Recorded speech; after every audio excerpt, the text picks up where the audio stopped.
What's good, ladies and gentlemen? Welcome to another SK Wealth Academy podcast. Today, I'm going to discuss the topic of why superior critical thinking skills is the most efficient pathway to understanding truth in any situation. And I'm going to show you how that applies to not only understanding how capital market asset prices are set, but also in understanding the truth about this global coronavirus pandemic as well. But let's start off by talking about gold and silver, because recently I published an article called "The COMEX Issues and Stops Reports Expose Conditions Behind Physical Gold Supply Problems." Now, that's the original title of my article, which you can find on my news site at malamalama.com/WordPress. You can also find it on Zero Hedge. And on Zero Hedge, it actually has been read now over 293,000 times. So over 250,000 times my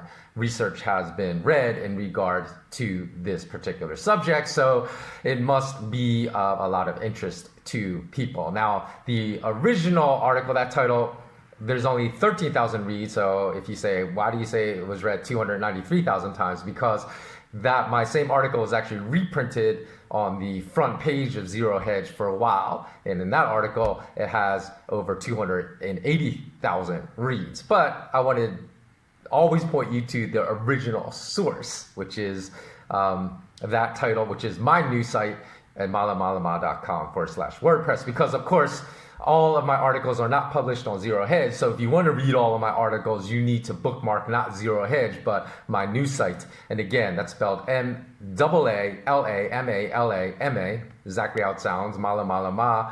And that's a Hawaiian word for clarity and knowledge, and .com/WordPress. So secondly, I want to answer a question that someone asked after they read the article about how I learned about the differences between real world asset pricing mechanisms and wrong perceptions that predominate thinking in the financial world of how asset prices are set, because there's a giant gap between reality and perception on that subject matter. So just as I spoke of the massive decoupling of paper and physical gold and silver prices that have happened this past month, there's also a massive decoupling in knowledge of how the world of finance really operates versus how the majority of people perceive it operates. In other words, a lot of asset prices are upheld by perceptions, not reality. So those in control of the financial world, being bankers and politicians, are only really interested in controlling perceptions. They're not actually even interested in controlling reality.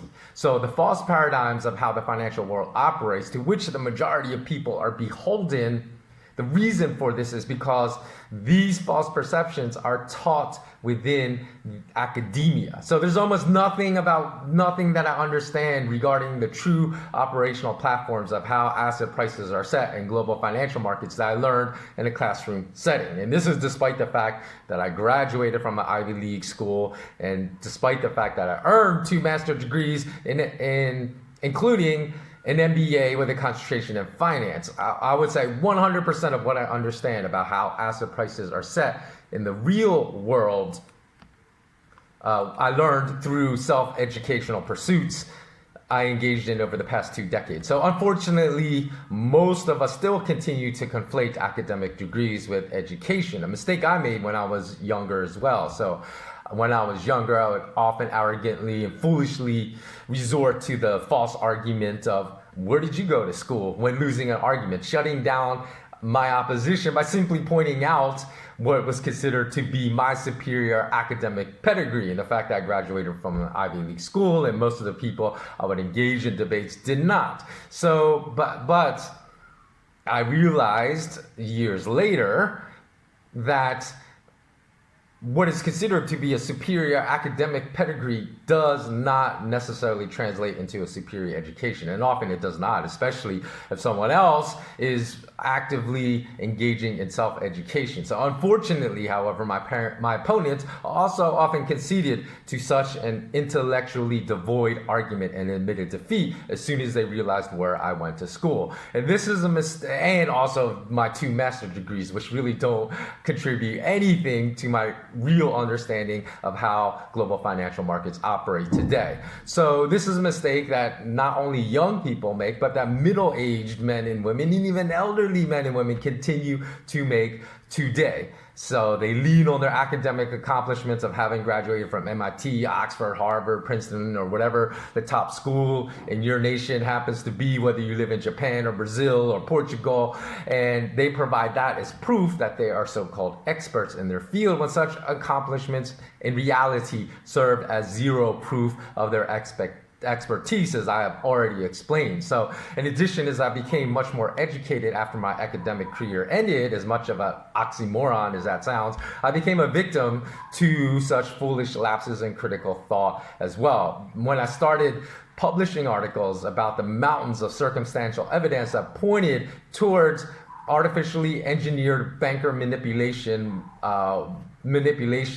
of waterfall declines in paper gold prices and paper silver prices that drag down the respective prices in the physical world in way back in 2006, 2007, despite the overwhelming probabilities that my allegations were correct, because the circumstantial evidence was so overwhelming, though I did not have concrete evidence at that time. Many in the mainstream financial media labeled me as a conspiracy theorist, simply due to the fact that my allegations conflicted with the information that they were force-fed in school, whether they graduated with a business degree or an MBA or a PhD in economics. And in order to resolve the arising cognitive dissonance that perhaps they wasted a lot of money and a lot of time earning a degree that taught them falsehoods, the far easier but intellectually false solution was to dismiss my arguments and call me a conspiracy theorist. And of course, with the recent emissions of artificially engineered price drops in global gold and silver futures derivative markets by bankers employed by Barclays Bank, Deutsche Bank, JP Morgan Bank, among many other different banking institutions that were also named in court by some of these bankers, by Deutsche bankers, or many other institutions like the Bank of Nova Scotia was implicated in these scams in the last several years. Now everyone knows that the suspicions I first made public in 2006 and 2007 were not conspiracy theories at all, but facts. So likewise, I hear the same mistake being repeatedly made in debates that take place online. For example, in reading the comment sections of online debates in which a person is being attacked for spreading disinformation, a common rebuttal that I often read is something similar to like, well, that person probably knows a lot more about that topic than you, the commenter, because he or she is a voracious reader about that subject material, and they have mentioned how many times, how many books they have read about that particular subject material. And again, just reading voraciously does not mean one is educated about a topic. That is, again, a very intellectually weak argument, because one can be a voracious consumer of history books, but as we know, the victors of wars write history and exclude their own committed atrocities while exaggerating their nobility in such matters. So one consumes these types of history books, then one could be a voracious reader of history, yet be more uneducated about whatever topic, you know, they're reading about, whether it's World War I, World War II, other wars, the political history of a certain nation, than someone that has consumed far fewer but more truthful books. So these type of non-intellectual arguments that people often engage in online unfortunately also succeed in shutting down opposition to arguments. And that amazes me, because that shows me the lack of critical thinking skill development that is taking place in our academic world today. And for example, I often hear people speak as if they're an expert about a nation's politics simply because, oh, you know, back in 2018, I spent 2 weeks there. And then they pass off their opinion as a fact about that nation's political history. Like 2 weeks is a proper timeline to give you the kind of in-depth perspective that's necessary to really understand the nation's total political history. That's just ludicrous. But people often pass off their opinions as facts, and the listeners that listen to such podcasts believe that these offered opinions are facts. So having visited somewhere may provide you with insight that someone that has never visited that region or city or nation may lack, but such a limited time frame certainly cannot bestow any deep insight into the inner workings of a political machine within that nation. And furthermore, even living somewhere for years does not automatically bestow deep insight to someone that may be someone versus someone else that has never visited that nation. And it's certainly possible for someone that conducts a lot of research into the politics of a nation to have a better and more contextual and refined understanding of the politics of that nation versus someone that may have lived there for 20 years. And though I published a video on my YouTube channel that's called SK Wealth Academy Podcast. So if you go look up my YouTube channel, please do subscribe, but don't subscribe to the channel called SK Wealth Academy because that basically got blacklisted by Google and YouTube. So I started a new channel. So it's not the channel that has like, you see 29,000 plus subscribers. It's actually a channel with only like 400 subscribers. It's a new one that I'm uploading new content to, and that title is SK Wealth Academy Podcast. But back on February 26th, I published a video, a brief podcast on why I felt the West was underestimating the gravity of the coronavirus pandemic that was afflicting the Asian continent at that time. And my opinions were based upon living in Asia and gathering information about the gravity of the pandemic that was ongoing. But I did not present myself as an expert on the subject. I'm not an epidemiologist. And I only stated in the video that to the best of my knowledge, based upon facts I was able to gather about the ongoing pandemic, that I believed that the United States was really taking this pandemic far less seriously than it should be taken. And I was certain from living in Asia that it was not a hoax, as was often propagated on Fox News. Fox News called the coronavirus pandemic a hoax multiple times. And also from the first infection being reported in Seattle and the lack of gravity being given to the situation in New York. I even speculated that the first outbreaks in the US would happen in Seattle and New York on February 26th. Now recall on February 26th that there were only 15 infections in the US. And that's where the first two big outbreaks happened in Seattle and New York. And also on February 26th, when I released that video, President Trump took to the airwaves and stated it was nothing to worry about, and that within weeks, the 15 infections would die down to 5, meaning 10 people would recover, and then to 0. So the problem with the truth about the coronavirus not being realized for many weeks in the US by the majority of the population that has now manifested in tens of thousands, I believe it's more than 40,000, it could even be 50,000 now infected in New York.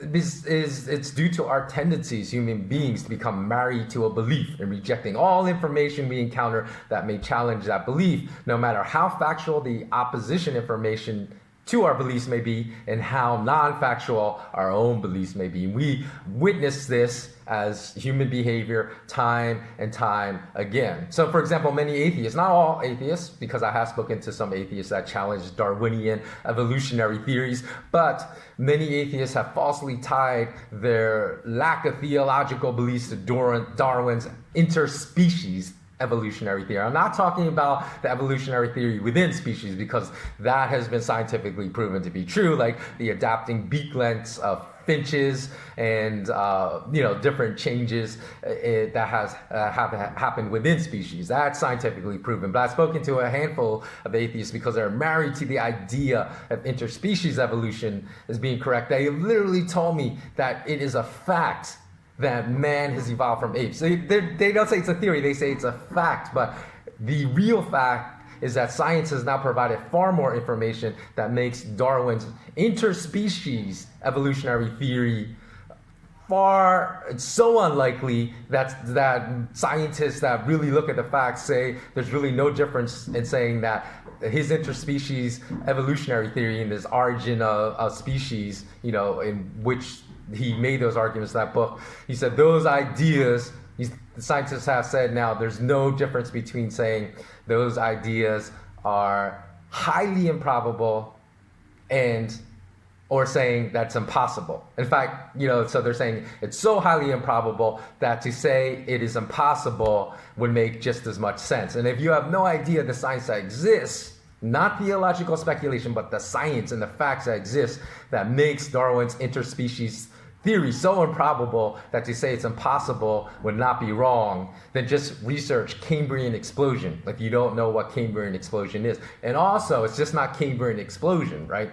Also research the completion of the human DNA sequencing project that has given rise to mathematical models now. So, and those models based upon widely consensus beliefs about the Earth's age and the first appearance of a single-cell organism, that these mathematical models have been run that make Darwin's interspecies evolutionary theory much more likely to be impossible than probable. So it's the same stubborn adherence to beliefs of information, often wrong, taught in schools, that has led to such little understanding in society about how global financial markets operate. So people simply believe because they graduated from like the London School of Economics or the Wharton Business School, which is my undergraduate alma mater, University of Pennsylvania, they believe their beliefs are infallible. This is a psychological based premise of knowledge rather than an intellectual based premise of knowledge. So also, as we are conditioned in school to be unquestioningly obedient to authority, we often blindly believe those in positions of authority, which can be dangerous to not only our intellect, but may often bring our own lives into real harm and danger. So for example, I can think of at least one incident in which a practicing certified medical doctor described a medical treatment for me that could have led to my death because he never bothered asking me if I was taking any other medications at that time. And there was one medication that would have caused a fatal interaction. So even though I was not taking any other medication at this time, I know this because I always look up medications I'm prescribed, and I don't just blindly follow someone that is in a position of authority. So his prescribed regimen could have caused my death, his negligence. And secondly, I could recall another situation, again, in which a practicing MD, this time in Beverly Hills, also prescribed a medication that could have led to psychosis. Now, this was the anti-malarial medication, Lariam. So when I looked that up, I went back, I said, I'm not taking this. Prescribe me the other anti-malarial medication. And this was because due to travel concerns. I was traveling to outside the United States, the area that had high incidences of malaria. And I said, I will take the other one that doesn't have these psychotic effects. And they're not even side effects because the incidence was so high of psychosis resulting from taking this medication that you can't really call it a side effect. It's just an effect of that medication. So again, the reasons I know this is because I always want to know the ins and outs of any medication I'm ingesting. So I always research everything prescribed to me before I take it. I don't blindly just obey someone in a position of authority. But yet, so many of us succumb to this blind obedience to authority model, which is very dangerous, this type of blind compliance. And for example, someone I know that really likes former U.S. Senator Ron Paul's positions, and I do as well. I agree with nearly everything he has said about the harm central bankers inflict upon a nation's citizens, but yet he has been on record saying he thinks the coronavirus is a hoax in order for the U.S. government to engage in more legislative measures that will strip freedoms from U.S. citizens. So the problem with this view, even though I agree with nearly everything Ron Paul has said in the past about the harm of central banking institutions, is just because he's a medical doctor does not mean everything he says that's related to medicine is also correct. And in fact, I know Ron Paul's incorrect about stating that pandemic is a hoax, because I believe that this position of his originates out of the fact that he's very much married to the belief that the U.S. government manufactured a coronavirus crisis in order to strip Americans of more freedoms and to institute more restrictive legislation. So again, the problem with this view is that governments can use a crisis to strip its citizens of more freedoms and institute temporary laws that increase, let's say, surveillance, strip privacy, and they can make these temporary laws they can transition them into permanent laws after a crisis ends, but the crisis can still be real and not manufactured. So the existence of a real crisis and a government being opportunistic and using that crisis to strip citizens of more freedoms are not mutually exclusive events. Both can be real. And so the problem is that the reason I believe there's so much hysteria in the US media about the coronavirus right now, and the reason why that's turning off a lot of Americans from actually taking this pandemic seriously, is likely because that's kind of a snapback. You stretch a rubber band out so much and then it snaps back, right? It's a snapback overreaction to the initial wrong message from the US government that the coronavirus was no worse than the common flu and that'd be gone with warmer weather in April. So the US people's beliefs went from one extreme to the other. And then I heard President Trump stating that this pandemic will peak in 2 weeks. Another statement I already know is going to be false. Not because that some states may peak, the pandemic may peak in a couple weeks, but the ones they can recover by practicing social distancing measures. If an adjacent state is not practicing, or not even an adjacent state, another state is not enforcing the same measures, then the only way for that recovered state to prevent a second outbreak is for that state to close its borders to all other states that are not practicing social distancing for 30 days. And that's not happening now. So there will be no states in the US that recover. And there will be some states, is my belief, in the US that will recover and that will suffer a second outbreak. So just go to my Instagram account, same name, SK Wealth Academy. Actually, it's not, sorry, the name of this YouTube channel is SK Wealth Academy podcast, but the name of my Instagram account is SK Wealth Academy, because I'm going to post sometime over the next couple of days, an animated graphic that just demonstrates how effective social distancing measures are in flattening the R0 of infection rates, meaning the rate of the infection spreading. So the graphic demonstrates that there's no reason to panic, but just because the pandemic is overhyped now in the United States, not in Asia, it's not being overhyped, does not mean that it's not serious. But the way to solve it is to have everyone in a city or state that is highly infected take the civic duty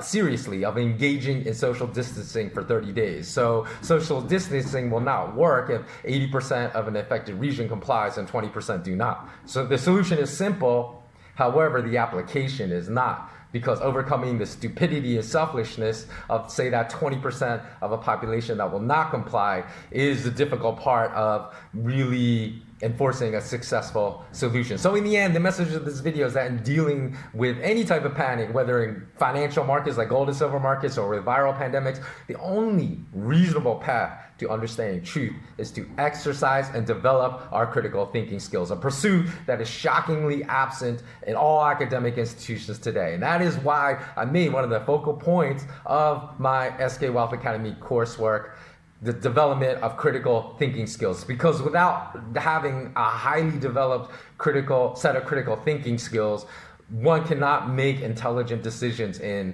building any type of wealth, because I also look at a very holistic definition of wealth, not just financial wealth, but you need to have a wealth of physical health, you need to have a wealth of psychological, mental health as well. But in those three areas, if you don't have an abundance of superior critical thinking skills, it's very difficult to make intellectual decisions that will improve your quality of life. So the status of the launch of my SK Wealth Academy is it's a 20 course online school that I was going to launch it. And if you want to learn more about, just watch the other videos on this channel in which I describe the curriculum, or you can go to my news site and download the curriculum as well.